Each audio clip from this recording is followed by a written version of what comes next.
Françoise? Oui, Framboisier à l'appareil. Minet! Viens vite, ça a craqué d'un seul coup, vite! Mets ton doigt là, plus fort, fort! Félicitations mon vieux, elle est superbe. Françoise! Où est-ce que je mets ça?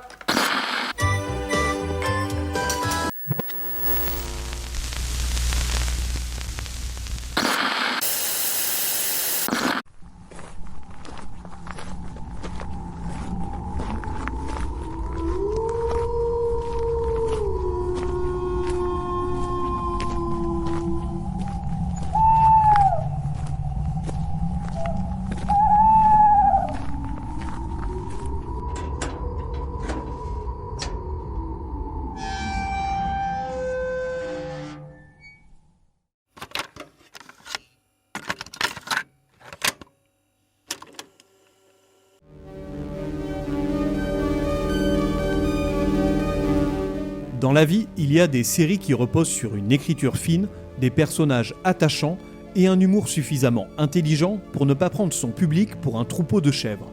Et il y a Salut les musclés. Derrière son image de sitcom culte des années 80-90, la série d'AB Productions cache un premier épisode où la nostalgie ne suffit plus à sauver les meubles. Retour, scène par scène, sur une horreur télévisuelle.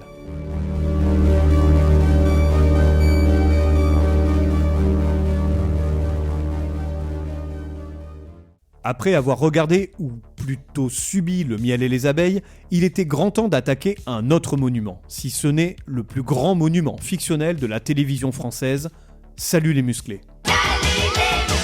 Série française produite par AB Productions, diffusée entre 1989 et 1994 dans l'antre sacré du Club Dorothée, Salut les musclés fait partie de ces fictions que l'on qualifie de cultes. Alors, culte pour de bonnes raisons? On va en parler. Mais avant ça, petit retour dans les années 90, l'époque où nos mercredis après-midi étaient sacrés. Les yeux alors rivés sur le tube cathodique, nous vivions nos meilleures vies devant des dessins animés devenus cultes pour toute une génération. Dragon Ball, Les Chevaliers du Zodiaque, Ken le Survivant, Le Collège Foufoufou, Jeanne et Serge, Juliette Je t'aime, Rademain 1/2, Sailor Moon et j'en passe tellement la liste est longue. Comme ma bite. Franchement, entre violence outrancière, amour contrarié, cris suraigus et explosions, on était plutôt bien. Au milieu de ce chaos, Dorothée et sa bande meublaient la grille avec des rubriques parfois improbables pour un jeune public. Horoscope, dessins, jeux vidéo, astronomie, animaux, etc., etc. Personnellement, j'avais un faible pour les séquences animalières du Dr Klein. Ce n'est pas mon côté zoophile, non, c'est juste que j'aimais les animaux. C'est pareil. Ah non, c'est pas pareil. Mais on s'en fout! Et toi? Dis-moi en commentaire ou viens me partager sur les réseaux si tu te rappelles de ces thématiques et surtout celles que tu préférais. Parce qu'on est aussi là pour se soutenir et pour exhumer des traumatismes communs. Et puis un jour, au milieu des kamehameha et des histoires de cœur de Lucille, tu sais, Lucille amour et rock'n'roll, avec l'autre petit con de Mathias et ses cheveux bleus. Le petit trou du cul. Les séries estampillées AB Productions ont commencé à coloniser l'antenne. Ces séries, tu les connais forcément avec leurs décors recyclés, leurs rires enregistrés plus bruyants que des fans de K-pop et leurs intrigues tenant sur un post-it. Il y avait Les filles d'à côté, Premier baiser, ou encore Le miel et les abeilles, d'ailleurs que nous avons déjà disséqué avec amour et mauvaise foi ensemble. Pour les deux premières citées, je ne manquerai pas de les revoir pour ton plus grand plaisir, et surtout le mien. Car oui, il y a des gens qui aiment se faire écraser le scrotum à grands coups de talons aiguilles, et d'autres qui préfèrent regarder des séries de merde. Moi, j'ai choisi mon camp, et je peux te dire qu'il implique des personnages de Hélène et les garçons, et des boots New Rock cloutés. Vous continuez dans vos déviances perverses et abjectes. Notre Père qui es aux cieux, accepte cette âme perdue et permets-lui de trouver la rédemption. Alors Marie-Constance, si le Très-Haut peut déjà m'aider à trouver le premier épisode de l'Agence Tourisque, ce serait un bon début, car j'aimerais bien le faire revivre à nos auditrices et auditeurs. Revenons à nos moutons. Donc soyons honnêtes, est-ce qu'on allumait le Club Dorothée pour la qualité d'écriture plus que douteuse des sitcoms AB? Je ne pense pas. Pourtant, nous étions bien contraints d'attendre nos dessins animés fétiches, Alors nous subissions, ou peut-être aimions-nous regarder ces séries, mais c'était inavouable à l'époque. Peut-être aussi que la plastique des personnages était ce qui nous attirait. Qu'en penses-tu ? Alors attention, quand je parle de la plastique des personnages, je ne parle pas forcément des types moustachus bien charpentés à la Eric de Salut les musclés. Quoiqu'un cassoulet partagé dans ses bras musclés devant un feu de cheminée, ça se discute. C'est un peu bizarre votre copain. Hein. Mais soyons sérieux 2 secondes. T'inquiète, ça va pas durer. Ces séries regorgeaient de belles jeunes femmes. Et ce n'est un secret pour personne que les gamins, ados déjà pour certains, avaient alors les hormones en ébullition. Oui, nous voulions voir Sangoku se transformer en Super Saiyan. Non, nous n'étions pas passionnés par les intrigues des musclés. Mais oui, nous restions quand même pour suivre les frasques de ces trentenaires, quadragénaires, en recherche d'amour, toujours accompagnés de belles jeunes femmes. Voilà, ça y est, nous y sommes, nos musclés sont enfin dans la place. Je sais, j'ai pris mon temps, mais les préliminaires sont toujours très importants. Il faut savoir faire languir son auditoire avant d'attaquer le cœur du sujet. Patience, mon ami. Alors, pour les plus jeunes d'entre nous, qui sont les musclés ? Eh bien, ce sont 5 mecs très musclés qui aiment la bagarre, font de la musculation du matin au soir et traitent les femmes comme des objets. C'est vrai ? Ben pas du tout, Jean-Félicien. Là, je viens de te résumer le profil type d'un mec en manque d'estime de soi, d'assurance, d'amour et d'une bonne partie de son cerveau. Ouais, un masculiniste en fait. Parce qu'on dénonce aussi dans le son de la crypte, on dénonce. Putain ! Ah ! C'est bon ça ! Donc les musclés, à la base, c'est un groupe de musique, une formation pop créée pour accompagner Dorothée. La série, elle, met en scène nos musclés, Framboisier, Eric, René, Minet et Rémi, 5 copains musiciens vivant en colocation et confrontés à des situations rocambolesques, amoureuses et surtout absurdes. Un pitch plutôt efficace qui sur le papier peut fonctionner. Perso, tu me proposes une histoire avec 5 gaillards qui jouent du brutal death metal à la Benighted et que tu suis pendant leur tournée, je signe de suite.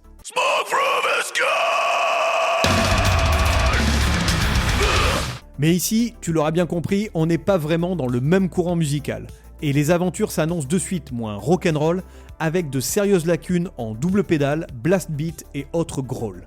Quoi qu'il en soit, la série a connu son petit succès entre 1989 et 1994, avec 5 saisons pour un total de 264 épisodes. Combien ? Oui, tu as bien entendu, 264. Et à raison de 26 minutes par épisode, ça représente environ 114 heures de contenu, soit presque 5 jours de visionnage non-stop. L'horreur absolue. Quelle horreur!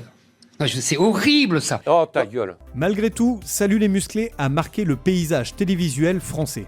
Pas pour son audace narrative, pas pour sa mise en scène révolutionnaire, mais parce qu'elle représente une époque. Celle où la télévision jeunesse mélangeait animation japonaise et sitcom bricolé avec les moyens du bord. Aujourd'hui, plus de 3 décennies après l'arrêt de la série, la question est simple. Est-ce que Salut les musclés mérite d'être revu ? Et cette question en amène d'autres. Est-ce que le premier épisode intitulé La bricoleuse pose les bases d'une comédie efficace ? Ou est-ce que nous allons assister à un festival de rire enregistré et de quiproquos écrits avec le cul ? Pour y répondre, je te propose de m'accompagner dans cette redécouverte. On va décortiquer, analyser, critiquer et probablement souffrir ensemble. Direction l'épisode 1, La bricoleuse. C'est parti.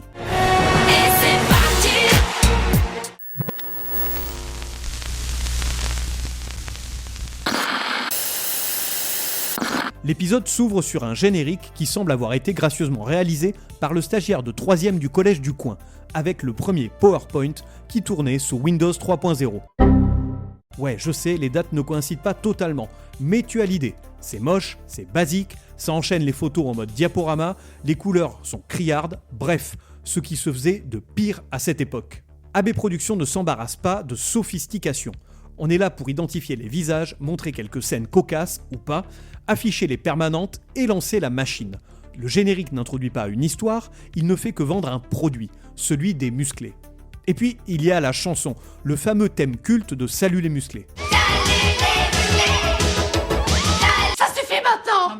Alors, on n'est pas au niveau d'un culte à la Bowie, Queen, The Doors, Hendrix et tant d'autres, mais force est de constater que ce son a marqué toute une génération. On est proche d'un jingle survitaminé conçu pour empêcher un enfant de zapper pendant la pause goûter. Et ça fait le job. Et franchement, c'est ça le piège. Tu te moques de la musique, tout en la fredonnant. Ils nous ont bien eu les cons, ils nous ont bien eu. C'est des gros cons. Mais soyons réalistes, comparé aux grands artistes susmentionnés, cette musique n'ira pas au-delà de la génération Club Dorothée. On écoutera encore du Bowie dans 100 ans. Les musclés, j'en doute fort. Le générique est terminé. On sait à présent dans quoi on met les pieds. Ça va être kitsch et déplaisant, mais allons-y. Après tout, on est là pour ça. Allons-y, allons-y. Donc, après ce générique d'anthologie, l'épisode démarre enfin. Nous retrouvons 4 de nos acolytes. Framboisier, Rémi, René et Eric. Ils sont réunis dans l'appartement. Décor principal de la série et probablement unique budget mobilier d'AB Productions pour l'année 89. Dans une première scène qui semble interminable. 7 hours later. Mais en quelques minutes, tout est clair. On comprend devant quoi on est. C'est vraiment un gros tas de merde. Oui, tout à fait, devant ce gros tas de merde-là. On est très loin d'une sitcom américaine. Ici, c'est du 100% produit français, fait avec les moyens du bord. Décor cheap, clic-clac, fatigué, mur en carton, scénario écrit par les rédacteurs de Choupi Magazine et un jeu d'acteurs qui oscille entre enthousiasme forcé et roue libre totale. Alors, attention, je n'ai rien contre les productions fauchées quand elles respirent la passion.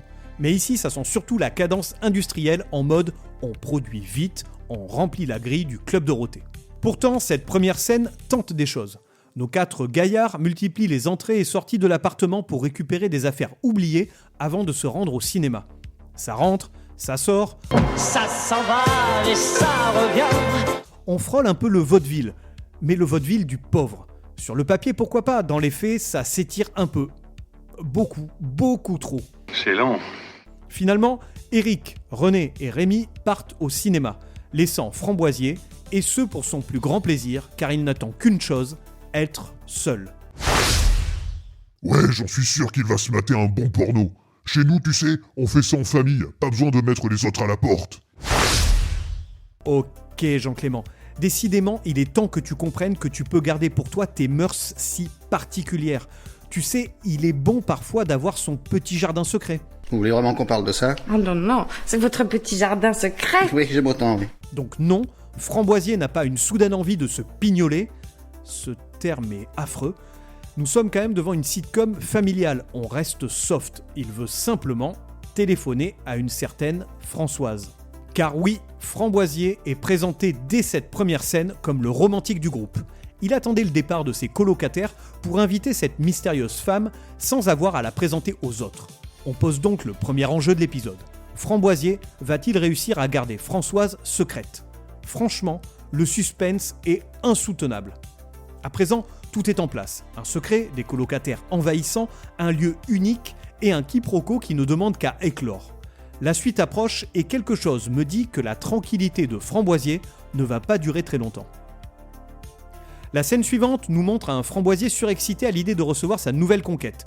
Il virevolte dans l'appartement, prépare un goûter avec petits gâteaux et café, car oui, chez les musclés on séduit à l'ancienne, pas de champagne, pas de dîner aux chandelles, juste du café, des biscuits, la classe britannique en mode de gentleman du pauvre. Ah, I am a gentleman, hein. Excuse me. On découvre également que la plomberie et Framboisier, ça fait 2. En effet, une fuite apparaît dans un tuyau de la cuisine. Réaction immédiate du mec, il colmate tout ça avec un chewing-gum. Oui, un putain de chewing-gum. Le colocataire de l'année. Le genre de type qui te dit « T'inquiète, je gère » juste avant que le plafond ne s'effondre. Ce détail, finalement aussi absurde soit-il, pose quelque chose d'important. La série fonctionne sur une logique de gag immédiat. Un humour qui, bien employé, peut faire mouche. Ici, pas du tout. Ah, mais pas du tout. Mais pas du tout, je ne vois pas du tout, pourquoi pas du tout. Mais le karma veille. Alors qu'il savoure son futur moment romantique, Framboisier découvre que Minet est resté à l'appartement. Et Minet, chez lui, c'est t-shirt, slip, sur le canapé, en train de manger les douceurs que son pote avait préparées pour la belle Françoise. On n'est pas bien? Si. Paisible? À la fraîche? Décontracté du gland? C'est alors que Framboisier panique. Son plan tombe à l'eau, comme sa cuisine d'ailleurs. Mais il a une idée. De merde, tu vas voir. Il retire son chewing-gum de fortune et demande à Minet de mettre son doigt sur la fuite. Problème temporairement réglé avec un Minet qui devient un bouchon humain.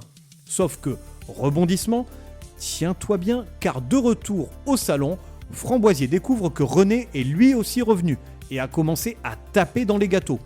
Ni une, ni deux, Framboisier retourne dans la cuisine, prend un marteau et un tournevis et perce un nouveau trou dans le tuyau. Quoi ? Qu'est-ce qu'il vient dire ? Oui, tu as bien entendu. Le mec crée volontairement une deuxième fuite. Il appelle alors René pour qu'il vienne, lui aussi poser son doigt sur le tuyau. Pour résumer, on se retrouve donc avec 2 colocataires coincés dans la cuisine, chacun avec un doigt dans un trou. Alors là, évidemment, on est à 2 doigts, sans mauvais jeu de mots, de se dire que Salut les musclés n'était pas une série AB Productions, mais plutôt Marc Dorcel Productions.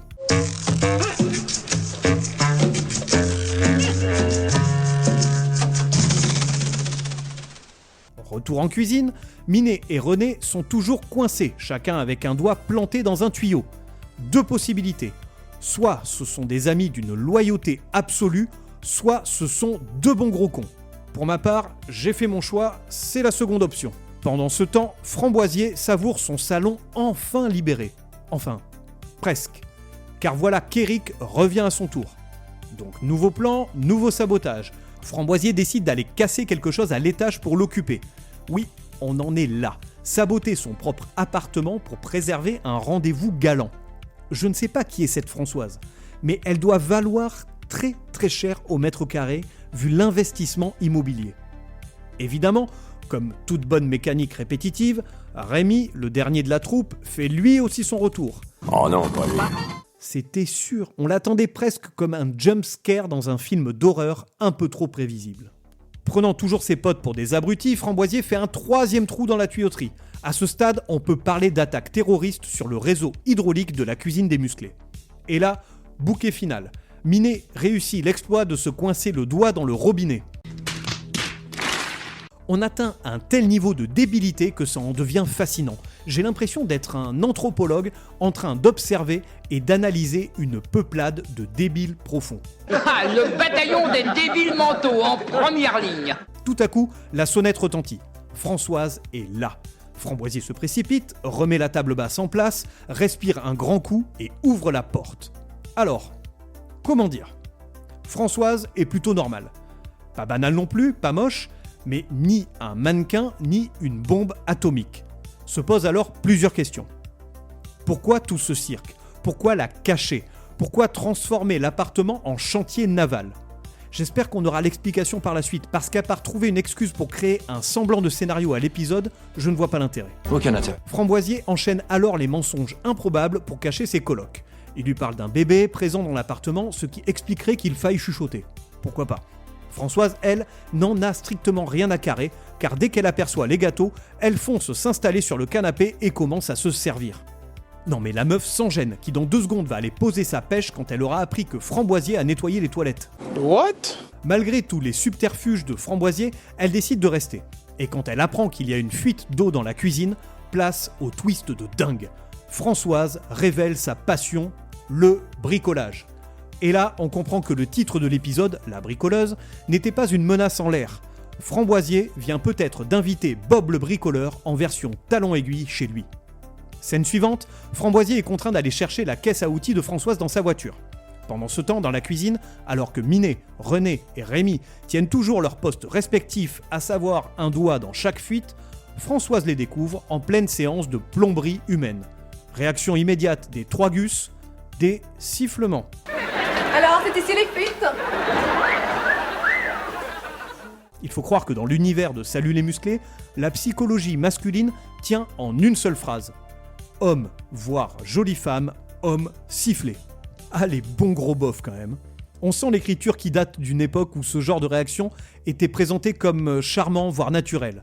À l'époque, elle déclenchait d'ailleurs des rires enregistrés. Aujourd'hui, la scène ferait lever quelques sourcils, je pense. Bon, et Françoise ne semble pas être déstabilisée. Elle est même parfaitement à l'aise. Elle discute, observe, analyse la situation. Ou alors, elle a très vite compris que ces 3-là ne brillent pas par leur QI. Ces mecs étaient débiles. De retour à son appartement, Framboisier explique à ses camarades que Françoise est son date du jour. Parce qu'apparemment, il n'était pas assez malin pour se rendre compte qu'un plombier en talons et petite robe, ça n'existe pas dans la vraie vie. Ou alors si, mais chez Marc Dorcel. C'est le plombier, vous le prenez? Et décidément, je commence à me poser des questions sur l'intention des scénaristes. Et là, Framboisier marque son territoire. Il leur demande de ne pas trop s'approcher d'elle. Donc en résumé, il vit en colocation avec 4 types qu'il considère suffisamment suspects pour leur interdire de s'approcher à moins d'1,50 m d'une femme qu'il convoite. On sent la confiance absolue entre amis. En attendant, je comprends mieux pourquoi il voulait la cacher. Il a tout simplement peur que ses potes viennent lui sentir le derrière. Mais qu'avez-vous enfin avec ces histoires de sentir le derrière? Ça devient obsessionnel. Je ne sais pas, Marie-Constance, peut-être un traumatisme lié à un ancien visionnage de Supercopter. Tu sais, ça laisse des traces quand même. Bon, quoi qu'il en soit, pour que Framboisier agisse de la sorte, c'est qu'il y a un antécédent. Les autres doivent avoir un CV chargé en matière de reluquage, et je pense que la petite Françoise a des soucis à se faire. Allons voir ça de plus près. À présent, place au bricolage. Le titre de l'épisode, La bricoleuse, n'était donc pas mensonger. Françoise sait manier les outils. Pourtant, pas très réaliste tout ça. Une femme qui s'y connaît en plomberie, sérieusement ? Après cette blague misogyne plus que moyenne, poursuivons. Pour le coup, Françoise s'en sort plutôt bien, en tout cas, bien mieux que les autres décérébrés. Elle prend les commandes, distribue les rôles, coordonne les opérations. Elle a plus d'autorité et de charisme en 30 secondes que les 5 musclés réunis depuis le début de l'épisode. Mais évidemment, rien ne se passe normalement. René et Eric réussissent l'exploit de souder une pince au tuyau. Oui, je ne sais pas comment ils se sont débrouillés, mais ils l'ont fait. Et ils ont réussi. Bravo les gars, beau travail. Pendant ce temps, Minet profite de la proximité pour la tripoter, alors qu'elle est en train de scier le robinet auquel il est toujours accroché. Ah le pervers, ah le bon gros pervers. En résumé, on a donc une femme compétente, 4 hommes adultes incapables, une plomberie massacrée et un humour plus que moyen. Ce qui nous donne une belle équipe de bras cassés et une série de merde, si tu veux mon avis. Quelques heures plus tard, miracle, les travaux sont terminés. Framboisier se dit que le moment est enfin venu d'emmener sa belle dîner.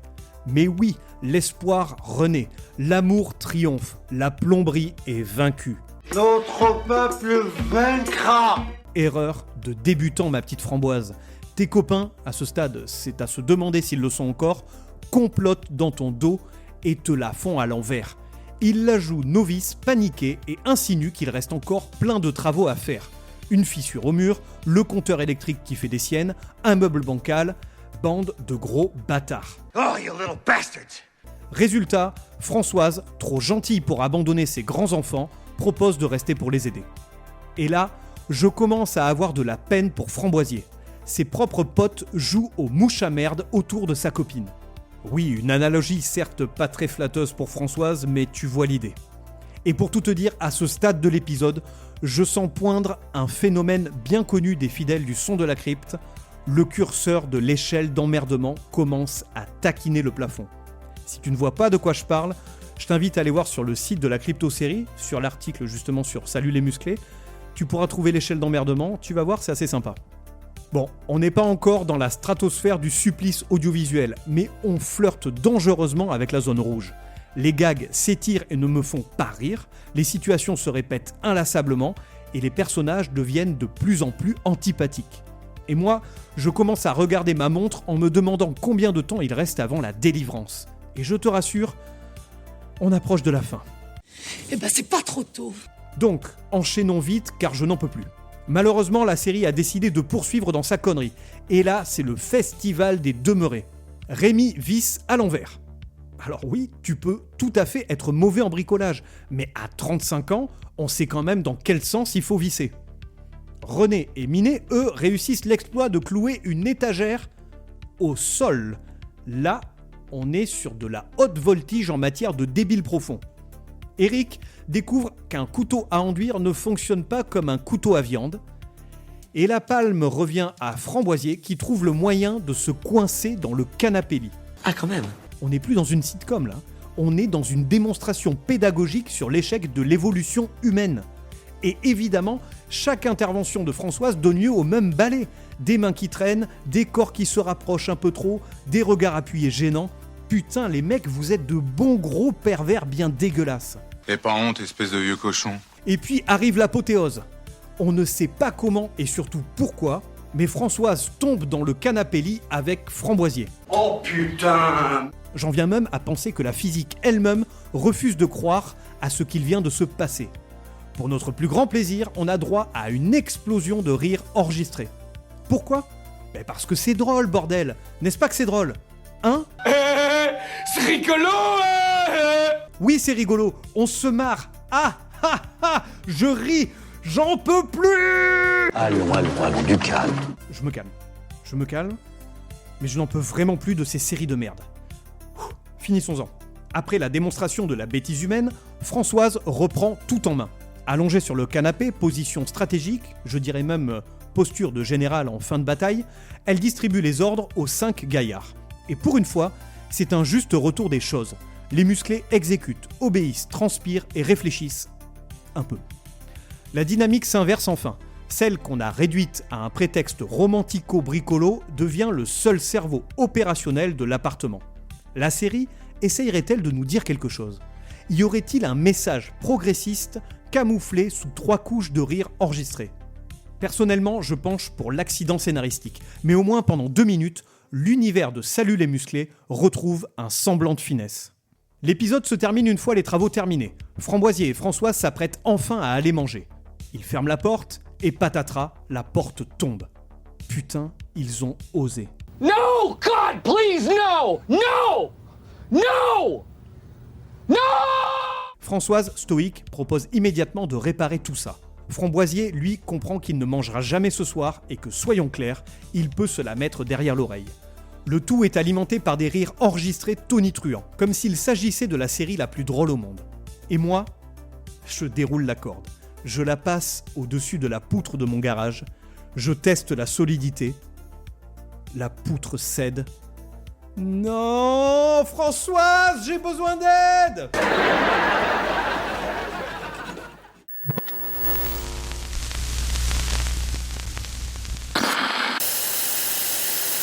Alors, est-ce que ça valait le coup de revoir le premier épisode de Salut les musclés ?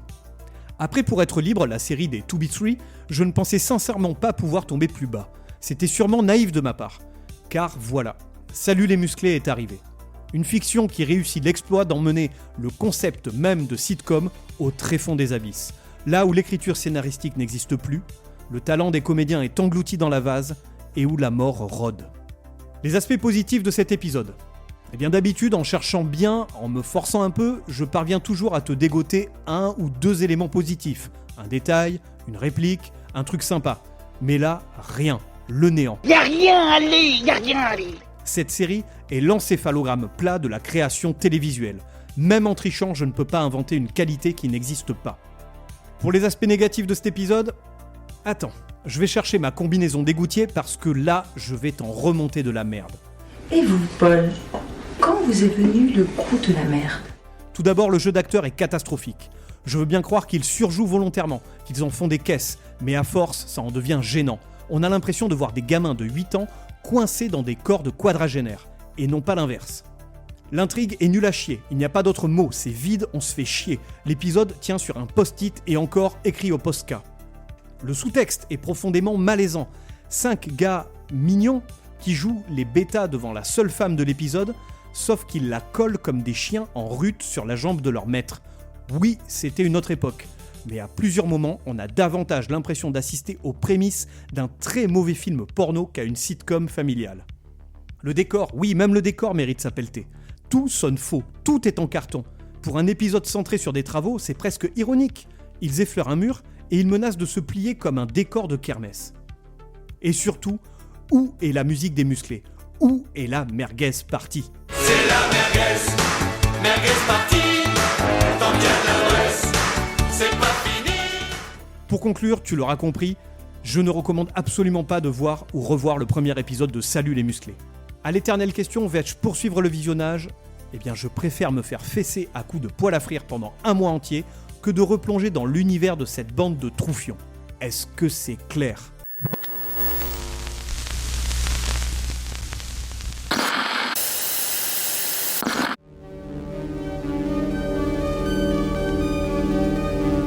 Cet épisode spécial Salut les musclés s'achève ici. J'espère que tu as passé un bon moment en ma compagnie. Je t'invite à présent à venir me faire part de ton amour ou de ta haine pour la série sur le site de la Crypto-Série ou sur les réseaux sociaux Instagram, Facebook, TikTok. Tu peux retrouver tous les épisodes du Son de la Crypte sur toutes les bonnes plateformes de podcast, ainsi que sur la chaîne YouTube de la Crypto-Série. Je te donne rendez-vous prochainement pour un nouvel épisode. D'ici là, profite de la vie. Méfie-toi des types avec un prénom d'arbuste, ils te font mettre tes doigts dans n'importe quel trou. Et bisous.